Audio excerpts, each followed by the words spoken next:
버블이 된 경고가 아니라 대가들은 포트폴리오를 변경하고 있다. 변화를 사는 게 전 주식이라고 생각을 해요. 주도주 오마카세 고정 댓글 확인 부탁드립니다.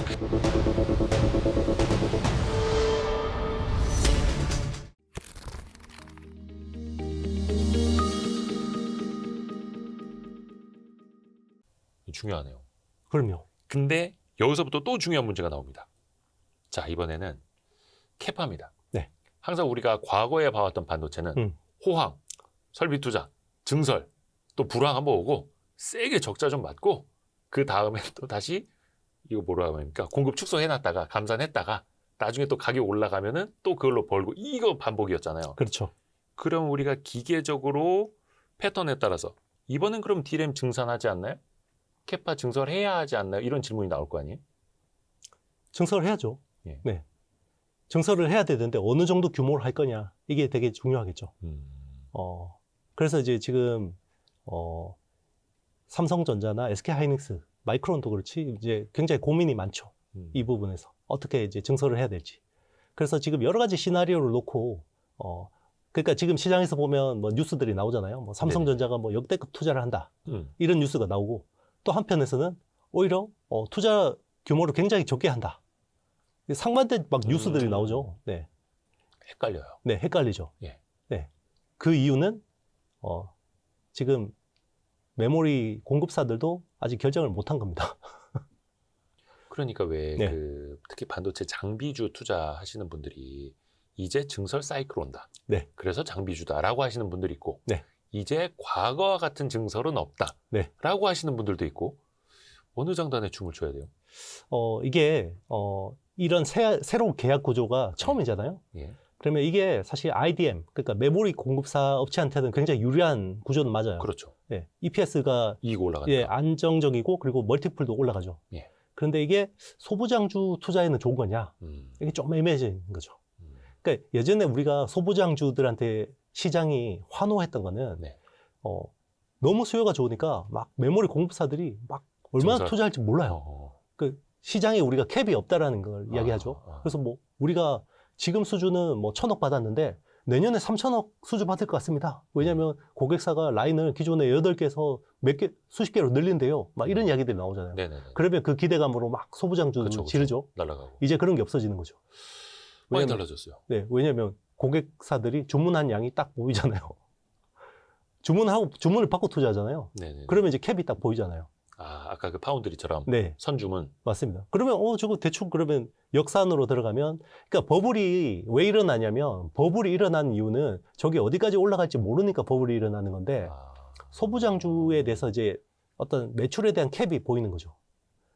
주문을 저기 뭐 하이닉스가 뭐 얼마 받았고 삼성전자가 얼마 받았고 저걸 역산해서 보면 라인을 한 3-4개 투자하겠네. 그러면 수주가 대충 어떻게 나오고 자, 이 정도인 거죠. 과거에 8개가 될지 10개가 그렇죠. 될지 몰라가 아니라 그때는 이제 메모리 회사들이 동물적인 감각을 의존해서 투자를 하는 거는 불확실하지 않습니까? 그러니까 불확실하다라는 거는 위도 있고 아래도 있는 거죠. 네, 위도 열려 있고 아래도 열려 있는 건데 지금은 이제 그게 어느 정도 딱 계산이 돼 버리니까. 그러니까 그게 한 10주년 전만 하더라도 삼성전자가 그걸 리드에 갔고 네. 캐파 투자도 자기네가 맘대로 막 조절을 하면서 저기 뭐 4, 5, 6등 업체들 치킨 게임에서 죽여버리고 하면서 이제 살아남았던 건데 지금은 그런 거 할 필요도 없고 그렇죠. 캐파 증설도 공격적으로 할 필요 없고 고객사들 이 전방산업이 먼저 보이니까 그 선 주문에 따라서만 만들면 되고 하는 그럼요. 거예요. 그러니까 증설을 하더라도 뭔가 좀 차곡차곡 하나씩 그럼요. 스텝 바이 스텝으로 갈 수 있다. 그러니까 이제 쉽게 이야기하면 과거 사이클은 Q, 물량이 절대적으로 중요한 사이클이었어요.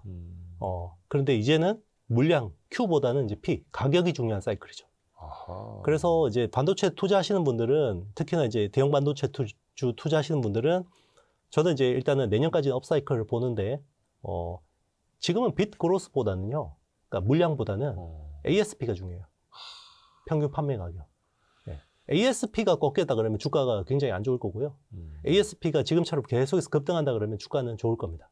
그렇죠. 네. 그 과거에도 네, 이게 반도체 그 분석하시는 분들이 제일 많이 봤던 게 비트그로스 아닙니까? 맞습니다. 얼마나 물량 많이 나가는가. 그럼요. 뭐 범위가 어차피 가격 다 거기서 거기니까. 근데 지금은 가격이 원체 빨리 올라가니까. 그럼요. 지금 빗 그로스는 별로 안 중요해요. 근데 아까도 이제 들었던 질문이긴 합니다만 ASP, 단가, 메모리 반도체 가격이 쭉 이렇게 용소슴하듯이 치솟다가 네. 여기서 이렇게 누울 수도 있잖아요. 그럼요. 그럼 또 시장에서는 그렇죠. 이거 다 왔나?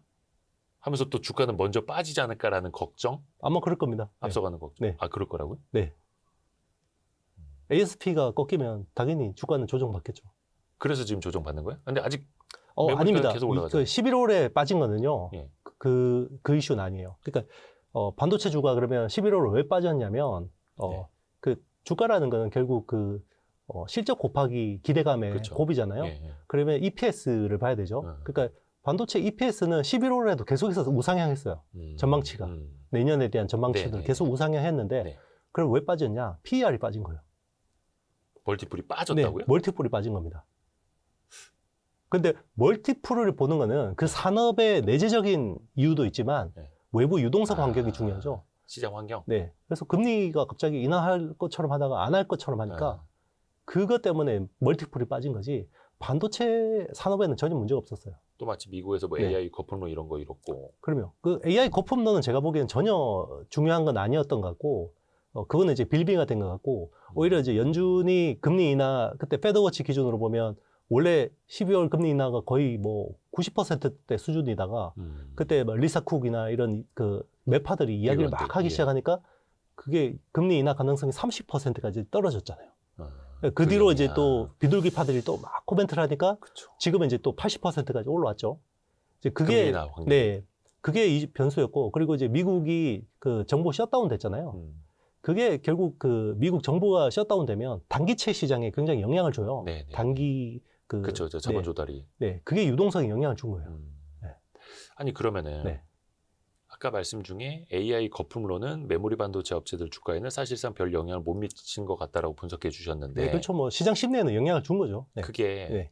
오픈 AI가 됐든 뭐 구글이 됐든 메타가 됐든 아마존이 됐든 이번에 어디입니까? 오라클도 그렇고 자본 조달 구조에 대한 어떤 불안감은 커질지언정 메모리 업체에 대한 수혜는 계속된다 이런 논리예요. 그러면? 그러니까 이제 그때 왜 거품론에 대해서 문제가 나왔냐면 네. 그동안에는 빅테크들이 프리캐시 플로우, 자기들이 돈을 벌어서 투자를 했잖아요. 그렇죠. 예. AI 캐펙스를 했잖아요. 근데 이제는 벌어서 투자할 규모가 안 되는 거죠, 이제는. 조달을 해야 조달을 해야 되는 거죠. 그러니까 이제 원래 빅테크들이 회사채 발행을 거의 안 해요. 예. 돈을 잘 버니까. 그렇죠. 그래서 채권 시장에서 사실 빅테크 채권이 되게 희귀 아이템이거든요. 근데 처음에는 이제 막 빅테크들이 몇 군데 나오니까 막 대박 흥행을 쳤죠. 근데 이제 여기저기서 나오니까 이제 그 CDS라고 해서 이제 그 신용 스프레드가 좀 치솟기 네. 시작한 거죠. 이제 그것 때문에 이제 약간 시장에서 못 보던 거니까 발작을 한 건데 근데 지금 뭐 벌어들이는 돈에 비해서 그 뭐 발행한 회사채나 이런 규모들이 뭐 거품을 우려할 정도는 아닌 거죠.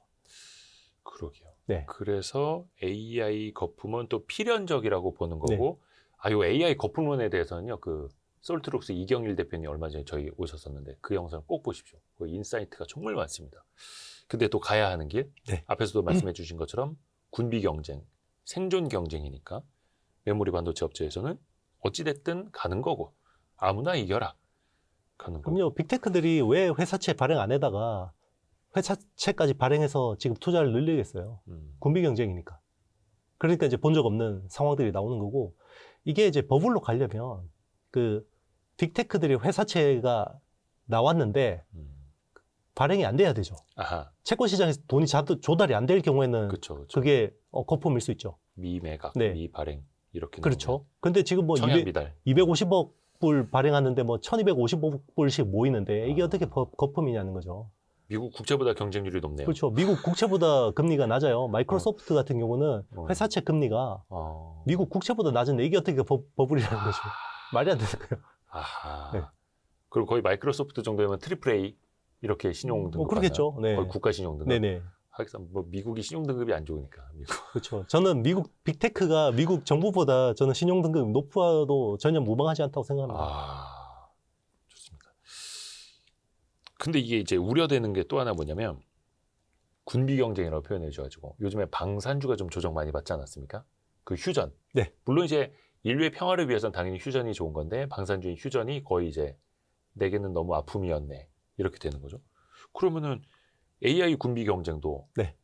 휴전이 될 가능성은 없을. 휴전은 안 되고 누군가가 이겨야겠죠. 그리고 누군가 져야겠죠. 승부가 날 때까지. 네, 승부가 나야겠죠.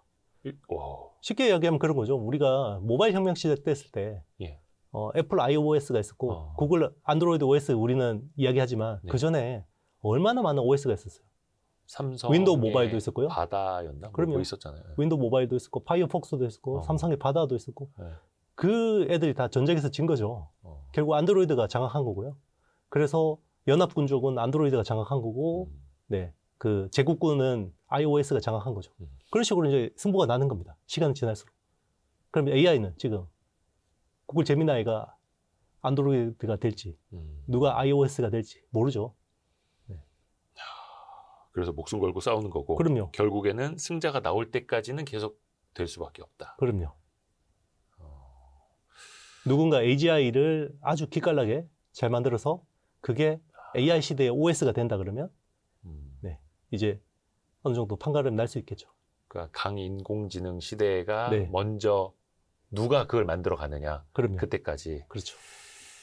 그러게요. 뭐 미국 정부 입장에서 그렇다고 해서 민간 기업들의 경쟁을 뭐 워워 이렇게 시킬 수도 없고. 오히려 더 붐업을 시켜주죠. 감세를 해서 돈을 더 태워주는 거죠. 금리 낮춰주고. 맞습니다. OBBA 법안 마련해서 일단 내년에 들어가는 돈이 4,800억 달러가 들어갑니다. 감세를 통해서. 그 우리나라 같았으면 네. 이제 정책 당국에서 양쪽 이제 회장님들 대표에서 불러 모은 다음에 그만 싸우라고 할 텐데. 그럴 수가 없어요. 이거는 그 글로벌 단위의 지금 경쟁이. 그러니까 미국 기업끼리 싸우지만 이건 세계 시장을 놓고 다투는 그렇죠. 그들의 패권 전쟁이에요. 네. 야, 이게 생각보다 그러면 훨씬 더 멀리 갈 수 있다.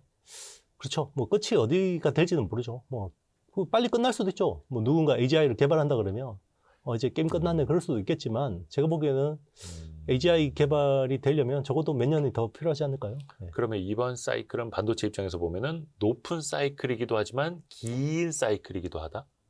이렇게 그렇죠. 봐야 돼. 그걸 뭐 누가 알겠습니까? 네, 뭐 적어도 저도 이제 그걸 모르니까 일단 내년 상반기까지는 좋다라고 하는 거고 시장에서는 적어도 업황으로는 내년까지는 보인다라는 거고 제가 뭐 내후년까지 뭐 전망하고 이건 제 능력 바뀐 것 같고요.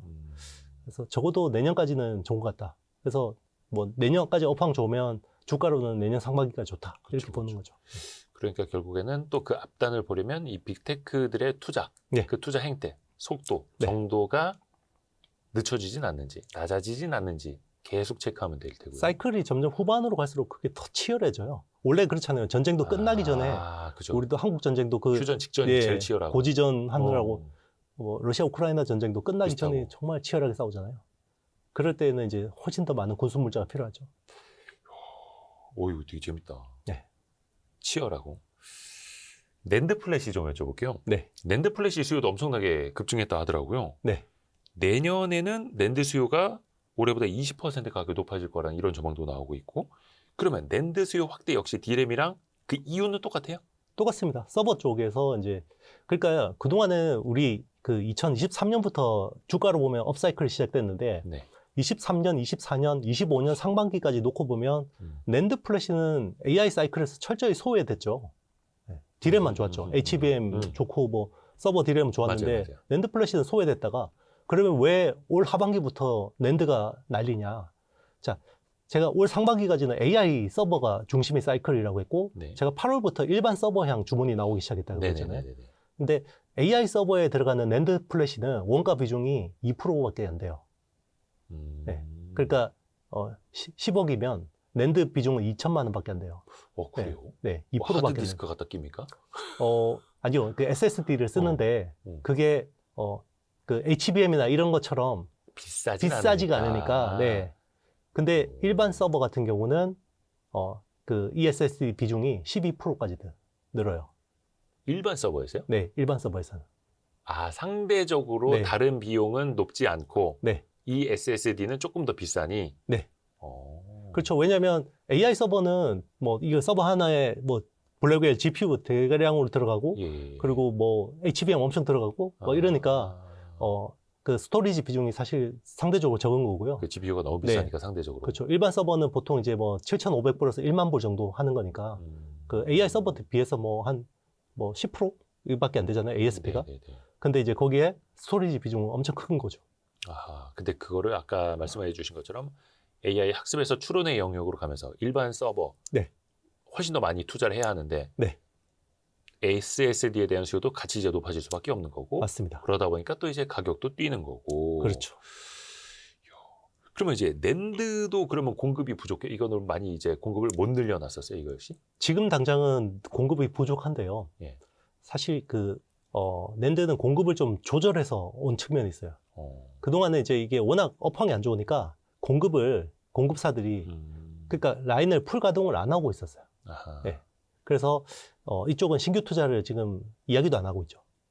D램은 신규 투자를 해야 됩니다. 아하. 네. 근데 낸드는 지금 신규 투자 이야기는 아무도 안 하고 있는 거죠. 그러면은 기존에 좀 쉬던 라인들을 다 풀 네. 가동하면은 네. 그러면은 공급이 수요를 좀 맞춰줄 수는 있는 있는데 요게 이제 그 기술적인 이슈가 있는데 네. 기존에 그러면 놀던 라인들은 구형 라인일 거 아니에요. 그럼 요걸 재가동하면 구형 라인으로 재가동하는 것보다는 테크 마이그레이션해서 요즘처럼 뭐 300단, 400단대로 하는 게 낫겠죠. 업그레이드를 한다. 네, 맞습니다. 그러면 어차피 돌릴 네. 라인이면 그렇죠. 그럼 뭐 다 뜯어 고쳐야 되잖아요. 그렇죠. 장비들도. 그렇죠. 지금 당장 수요가 좋다고 해서 구형 라인을 꺼놨던 거를 다시 부팅해서 그것도 시간이 몇 달 걸리거든요. 그럴 바에는 그냥 이제 업그레이드해서 키는 게 나으니까 그 타임 레그가 있는 거죠. 어디 뭐 이렇게 물류센터 컨베이어 벨트처럼 전원 네. 키면 바로 돌아가는 게 아니니까. 아닙니다. 반도체 라인은 그 철강 회사의 고로하고 비슷합니다. 아. 네, 일단 불 한번 끄면 이거 재가동하는데 시간 오래 걸려요. 몇 달 걸리고. 맞습니다. 그럴 거면은 차라리 네. 300단, 400단. 네. 더 이제 더 고차원적인 걸로 이제 그럼요. 생산 라인을 바꿔버릴 수가 있다. 그래야 부가치가 높아지니까. 그 움직임이 좀 나타나요, 그러면? 이제 주문 들어오는 거 보고 하겠죠. 네. 지금도 여기 막 매달릴 거 아니에요. 우리 낸드도 그렇죠. 빨리 달라고. 근데 이제 서버 쪽은 좋은데 이제 뭐 스마트폰에 들어가는 그 eMMC라고 해서 예. 인베디드 멀티미디어 카드나 UFS나 그리고 이제 PC에 들어가는 클라이언트 SSD 이런 쪽 수요는 아직 별로 좀 안 좋아요. 아직 이제 그냥 시원찮으니까 조금 이제 약간 그 신중하게 보는 거죠. 그거는 이제 B2C 소비가 좀 부진해서. 그렇죠. 네. 그 지금 D램 때문에 사실 그 어떤 저가 모델들을 계속 드롭하고 있잖아요. 그러면 그게 결국은 스토리지 B2C 스토리지 수요에는 좀 영향을 줄 거 아닙니까? 그러면은 네. 낸드는 D램의 호황만큼 쫓아가기는 조금 그렇죠. 어려울 수 있겠네요. 그렇죠. 어차피 똑같이 스마트폰에 들어가는 건데 D램 엄청 비싸서 스마트폰이 안 팔릴 것 같아 그러면 어차피 SSD는 똑같이 안 팔리는 거니까 D램은 서버용으로 더 팔리고 있고 그렇죠. 근데 그래서- SSD는 일반 서버 수요는 있는데 네. 이게 그러면 또 얼마나 갈 것인가를 그럼요. 봐야 되잖아요. 확신이 없죠. 그러니까 오히려 가격을 즐기는 게 낫죠. 섣불리 막 물량을 늘리는 것보다는. 그러니까 그 증설 입장에서 보면 아까 D램 같은 경우에는 선수요를 보고 하나씩 늘려가고 SSD는 역시 선수요에 따라서 늘려갈 수는 있는데 이미 생산 라인을 신규 라인을 까는 것보다는 기존 라인을 재가동하는 게 낫고 그렇죠. 그럴 바에는 기존 라인을 업그레이드하는 게 나으니 그러면 이것도 막 공급이 단기간에 막 늘어날 가능성은 없네요. 적어도 뭐 내년 상반기까지는 어렵죠. 그래서 내년에도 가격이 한 20% 뛸 거라는 그런 기관들의 전망이 나오는 거고요. 맞습니다. 당장 필요하니까. 이해가 좀 됐습니다. 그러면 역시 SSD 역시 낸드 플래시 메모리 쪽 역시 내년까지는 업황 좋다. 그렇죠. 이렇게 정리가 되는 거고. 네. 우리가 그 삼성전자 하이닉스 9월, 10월 주가 엄청 뛴 것만 보는데 샌디스크가 와, 뭐 미쳤더라고요. 진짜 힘이 센 디스크. 네. 9월 이후에 4배나 올랐어요. 여기는 다 낸드잖아요. 맞습니다. 그러면 뭔가 낸드가 더 세게 온 거예요? 수요가? 더 세게 왔다기보다는 뭐 계속해서 이제 수요 공급이 타이트하니까 비싸게 파는 거죠. 계속해서. 그러니까 Q가 막 엄청나게 늘어났다기보다는 일단 샌디스크는 지금 일본의 키옥시아라는 회사 있잖아요. 예. 거기가 섞여 있어요. 그러니까 키옥시아가 옛날 힘들 때 라인을 몇 개를 팔았는데 그게 이제 샌디스크 거거든요. 원래 웨스턴 디지털이라는 회사에서 이제 낸드 플래시 사업만, 그러니까 웨스턴 디지털은 하드 디스크 드라이브가 네, 주력이고 이제 샌디스크가 이제 그 낸드 사업을 가지고 분사를 한 거거든요. 이제 그러니까 이제 얘들은 그 스토리지 쪽에 비중이 되게 높으니까 그걸 가지고 이제 가격을 계속 이제 인상을 무자비하게 한 거죠. 그래서 뭔가 물량 확대보다는 네. 가격을 무지막지하게 끌어올리면서 네. 주가도 거기에 맞춰서 올랐고. 네. 근데 최근에 샌디스크 주가는 조금 조정을 받더라고요, 또. 그렇죠. 그 최근 일단 그 미국의 필라델피아 반도체 지수 자체가 빠진 거는 결국 저는 멀티플 이슈입니다. 아하. 지금 업황이나 이런 거하고는 상관없는 거고요. 야, 그러면은 결국에는 이게 샌디스크 주가를 볼 때도 그렇고 낸드 플래시 메모리의 가격을 봐야 되는 건데, 근데 그 가격은 진짜 예상하기 너무 어려운 거잖아요. 그럼요. 네. 거의 그냥 실시간 중계하듯이 그렇죠. 데일리 스팟 가격 이렇게 또 보는 근데 거고. 이제 그 제가 앞에 계속 우리가 대화를 나눴지만 이게 단기간에 뭔가 늘리기는 어려운 구조잖아요. 그러면 이제 당장 사야 되는 쪽에서는 어떻게 하겠어요? 일단은 입도 선매를 해야겠죠. 부르는 게 그러니까 경쟁적으로 지금 가격을 막 올리는 거죠. 근데 이제 샌디스크 주가는 4배가 올랐는데, 물론 이제 하이닉스도 거의 지금 얼마입니까? 2년 넘게? 3년 가까이 랠리기는 합니다만, 하이닉스는 디램도 하고 낸드 플래시 또 있잖아요. 그렇죠. 그럼 상대적으로 샌디스크 올라가는 거에 비하면 주가 부진한 거 아니에요? 그렇죠. 근데 이제 하이닉스는 사실 HBM이나 이런 쪽에 이미 밸류에이션이 많이 돼 있었잖아요. 예. 네. 지금 낸드 플래시 쪽에서도 잘 하고 있지만 이 정도 이제 시총에서 이거 가지고 뭔가 업사이드가 나오기에는 탄력도가 좀 떨어질 수밖에 없고, 샌디스크는 그동안 이제 수급이 워낙 그러니까 다 얇아져 있었죠. 수급이. 그러니까 거의 쩔어 있었어요, 주가가. 예. 그러니까 이제 갑자기 막 그 수급이 들어오니까 굉장히 탄력적으로 이제 튀어오른 거죠. 그리고 하이닉스는 퓨어하잖아요. 네, 또 장기간 올라왔고. 맞습니다. 그러면은 하이닉스 입장에서 보면 북과 장구를 같이 칠 수 있을 것 같은데, 네. DRAM도 좋고 SSD도 좋고 하니까. 네. 를 하면서 느끼는 최대의 만족은 선택의 자유가 저한테 있다는 거예요. 평생 일을 하고 싶으신 분, 이미 직업을 잃어버리신 분들이 이 직업을 권하고 싶죠.